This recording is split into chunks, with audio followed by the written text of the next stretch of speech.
Okay, we're going to start with questions. So you were given places on your with that piece of paper, whatever it's called, to write questions. And so we're going to, if you want to ask a question, limit it to one. And we're going to start a line over on this side. So you'll walk around right over on this side.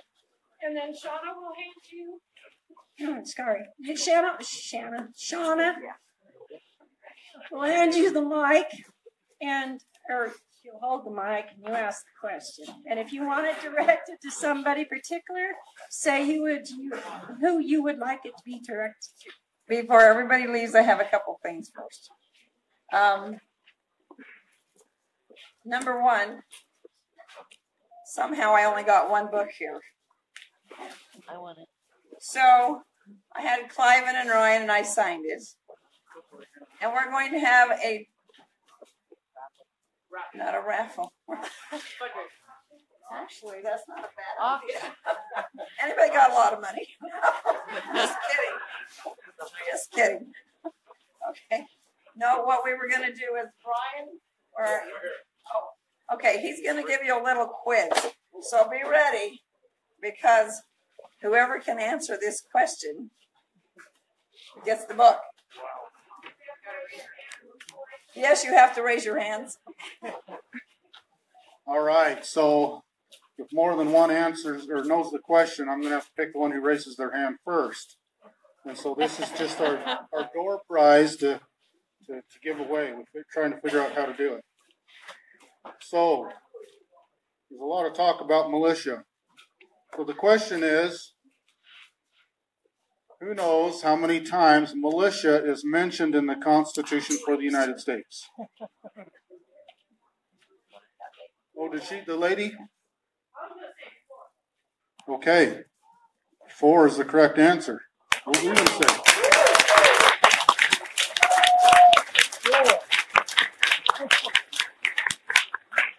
Can you tell me where? Second. And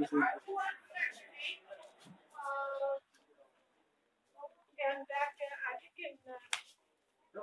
in the Article 3, and you got me stumped there. No, you're doing good, actually.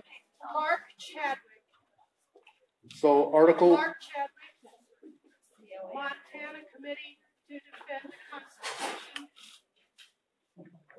Okay, so you're really good. Article 1, Section 8, Clause 15. Thank you. Second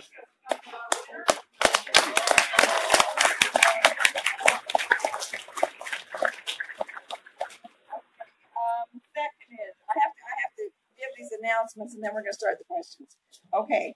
On June the 2nd, the Ryan family will have a dance here in Plains.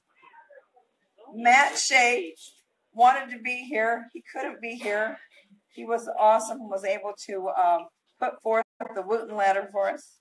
Yeah. And last of all, we want to thank the Ryan family. Yes. I remember the day that they arrived at the refuge of the Harney County Resource Center. I was so excited that this man, Dan Ryan, showed up, and he brought these boys, and they were the most good-hearted, honest young men that I had seen. It was a fabulous family, and I am honored to know them, and we're grateful that they've done this, and we ask for all the blessings for Jake. We want to do everything we can to help Jake.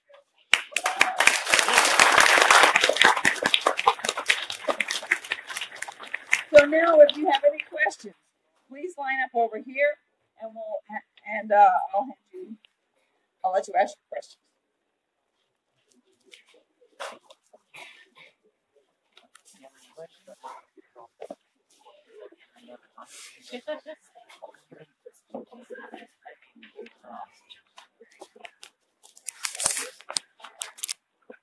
You're in trouble. This is hard to read.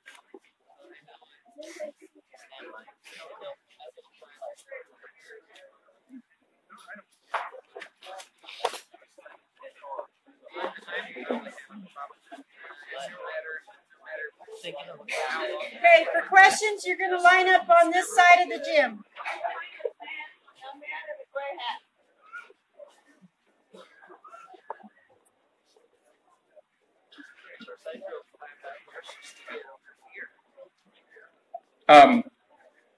Jennifer Fielder earlier tonight stated that for us to have a rule of law, that must apply to everyone equally, and I could not agree more. Mr. Bundy stated that the Constitution is obviously the supreme law of the land. I could not agree more. We had someone here say tonight that the federal government does not own any land. I could not agree more. We, the people, own this land. My name is Ryan Bussey. I represent the Backcountry Hunters and Anglers, almost 20,000 strong hunters and anglers. Personally, I have to say that I'm thrilled that we live in a country that is not like the one espoused by Ryan Bundy. We fought a civil war to ensure that federal law supersedes the private property rights of even private property slave owners, even if states espouse those private property rights. From a BHA standpoint, I want to say we are thrilled that we live in a world and live in a country with the most egalitarian experiment ever, a land where we, the people, own 640 million acres, a land where we are not forced to be landed gentry or royalty. And I'd like to know why I'm wrong and why BHA is wrong. You're asking a question. I'd like to know why I'm wrong And about federal policy who and why are- BHA is wrong. Who are you asking the question to?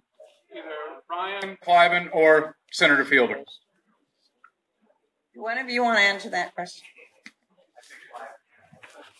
Ryan will do a good job. Well, again, the Constitution is pretty clear that it doesn't, Constitution only allows the government certain things. If it's not in the Constitution, then the government certainly does not have that authority. And so by the absence of proclaiming that the federal government can own any land, then it's obvious that they do not. Article 1, Section 8, Clause 17 expressly states that if they want to own land, then they've got to purchase it from the state. After getting the state's legislature's consent. And then that land can only be used for military bases, arsenals, dockyards, and other needful buildings. And so it's pretty clear that the land simply does not belong to the federal government. It does belong to we the people, but not we the people as a whole. We the people within each state. Otherwise, the states are not states. They're just provinces. Okay.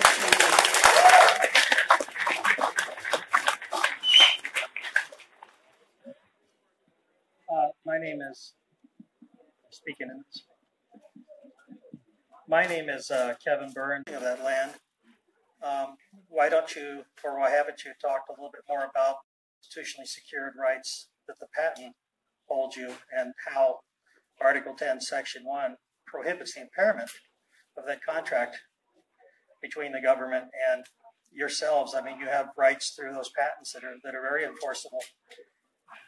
And I guess this is sort of a, well, anyway, that's my question to you is why don't you talk about that a little bit more, leverage that if you haven't already? Perhaps you have, and perhaps you just haven't talked about it, but I'd like to ask you to clarify. Cliven or Ryan.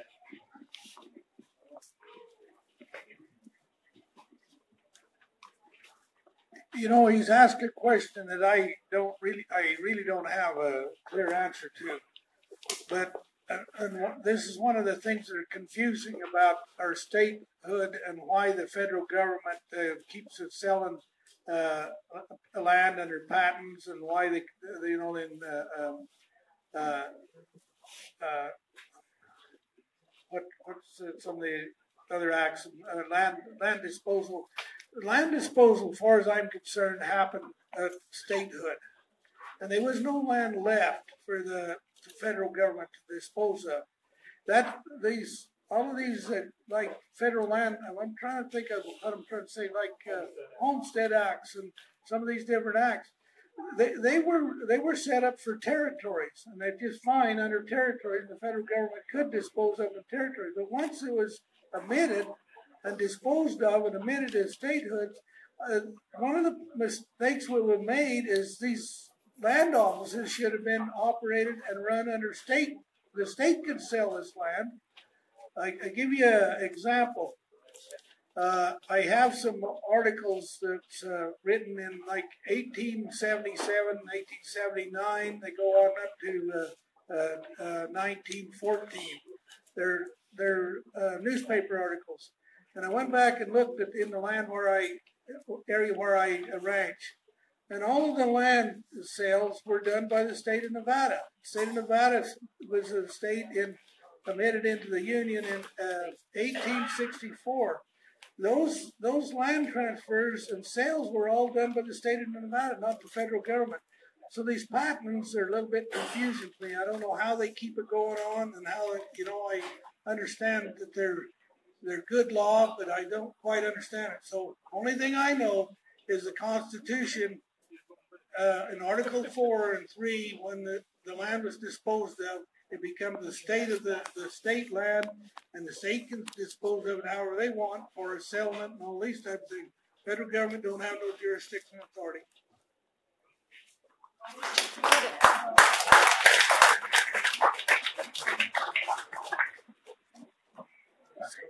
My name is Jeff Lucas. My question's for Senator Fielder. In the last couple of legislative sessions, I've had the pleasure of helping to soundly defeat every single land transfer bill that you've sponsored or supported. As a fiscal conservative, why do you insist on pushing an agenda that wastes tax dollars, gets less support each and every year that you present them, and is so obviously out of touch with the citizens of Montana? Thank you. What was your name again? Sorry. Jeff? Thanks for the question, Jeff. I don't remember seeing you soundly defeat me in the legislature, but I've carried a number of bills oriented towards improving conditions on our public lands in Montana. And I am a unapologetic advocate of the state being recognized as the proper entity to own and control the public lands within the borders of Montana.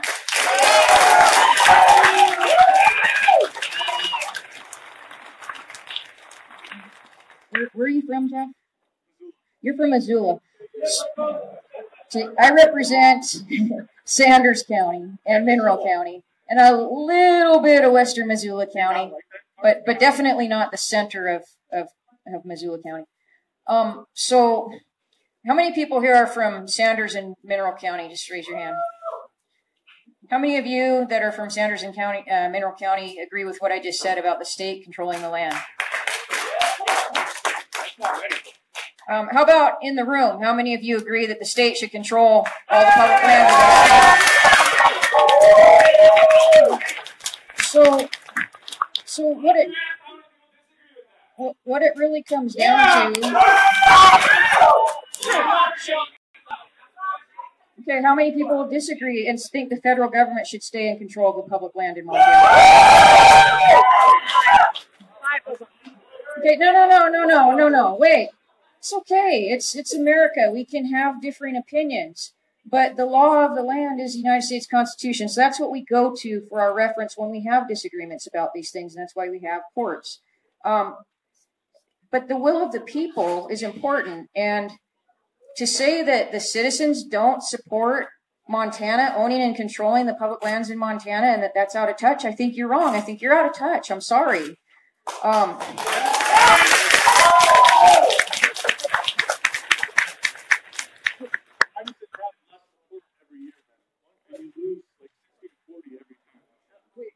Wait. This is one question. Sorry, because this is not a debate. But that was a really important question. He asked, why is the idea of the state controlling the land losing support? I don't really think it's losing support. I mean, I ran on that issue and my ratings went way up. So the voters spoke. I mean, that's not the only thing I stand for, but it's one important one.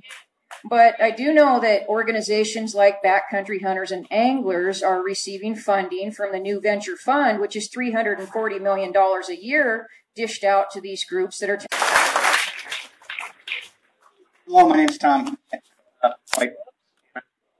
And I, to follow up on Senator Fielder there, she just indicated, started talking about money, and I filled my own fuel tank to get here tonight to support my public lands, and just wondering who filled the Bundy's fuel tank.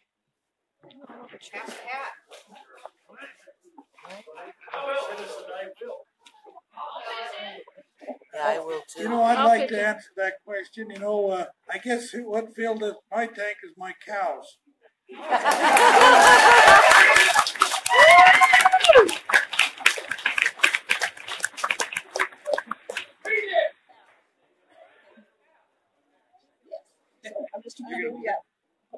Okay, I have a question for Chris Briles and maybe Ryan. My name is Greg Collier. I'm from Post Falls, Idaho. Excuse me. Chris, could you give us some updates on the Committee of Safety in Harney County? And also, is there things that maybe you guys, Chris, Ryan, Cliven, could tell some of the people out here about how to better establish the committees of safety in our counties and how to get legitimacy for them?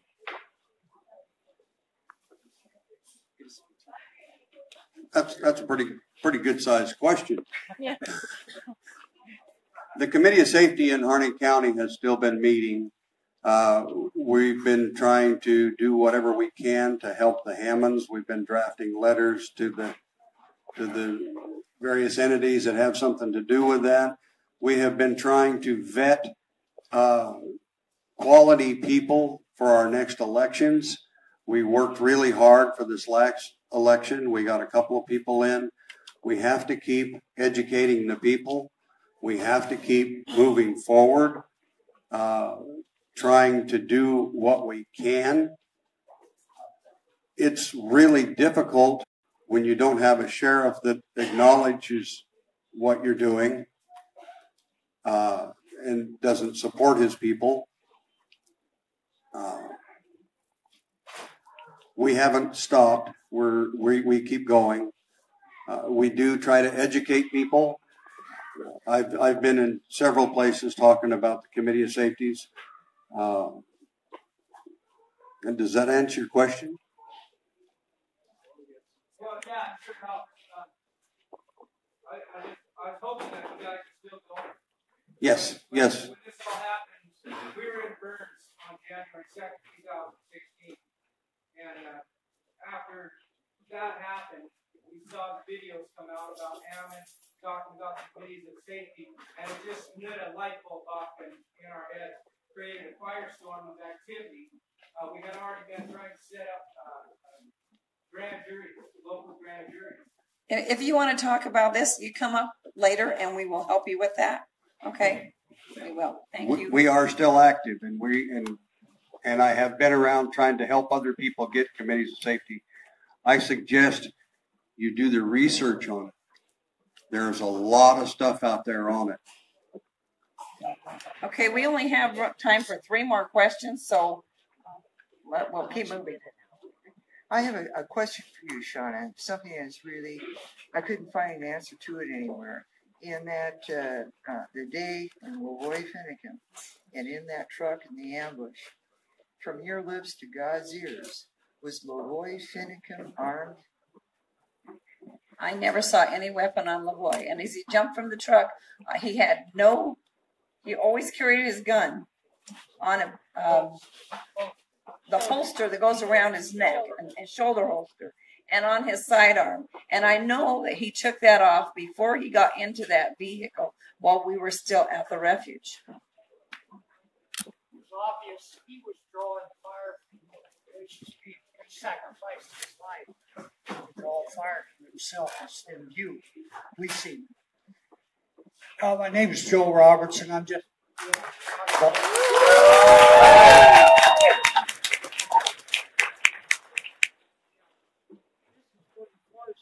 If any of you Forest Service around here, but if you like to own the property, I want you I've been walled in.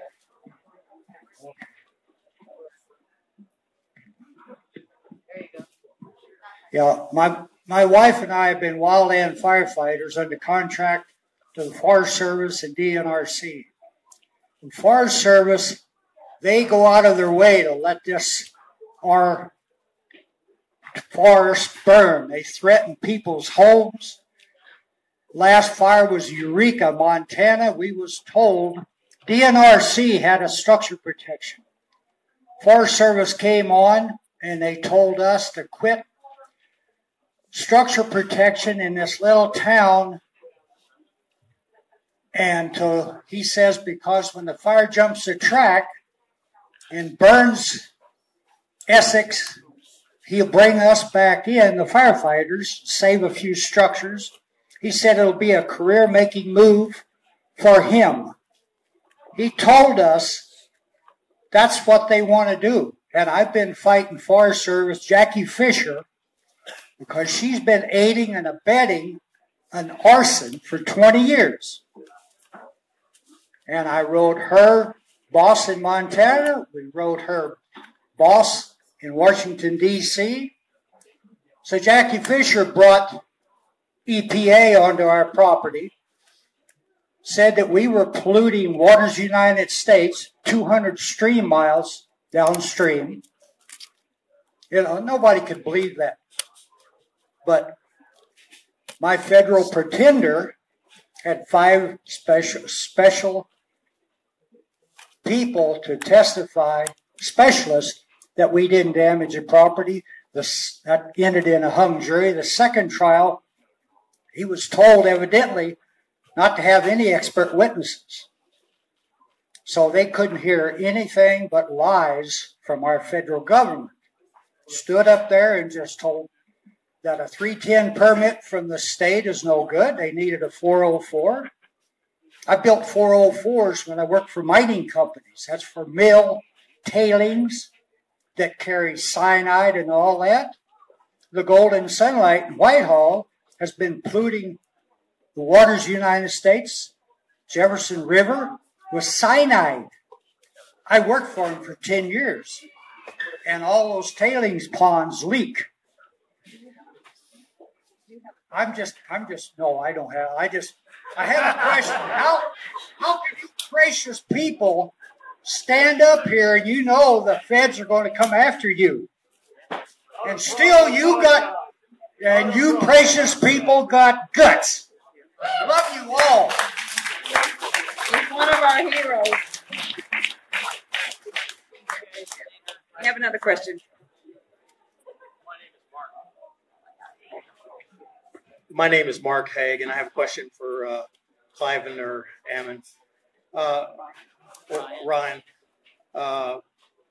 Since you acknowledge that your county in Nevada is really the appropriate folks to be dealing with, is there any way, are grazing fees, have they been getting submitted to the county and the county forwarding them, or is that process just ceased at the point that there was this disagreement over whose land it is, whether it's state of Nevada land or as opposed to federal? Yeah. What are the grazing fees for? Do you understand what the grazing fees are? As I understand it, is to improve land management of the property. But my father did try to explain this, and perhaps maybe he didn't complete it. But the grazing fee, the rancher is not buying the feed. Okay, he owns the right to that feed through preemptive use and an established right. Those fees were only to pay for the service to adjudicate the land. Okay, the federal government came in and they provided a service. That service was to keep the record, to do the surveying, and to do the mapping. The grazing board, which was made up of the various ranchers, actually did the adjudication of deciding, who owned what parcel. But the service that the federal government was providing, the ranchers paid for that. but they were never buying feed from the government. Okay. And so now that that service is completed, that land's been adjudicated and so forth, that's done, there's no necessary need to pay a grazing fee. Thank you. Appreciate it. Thank you.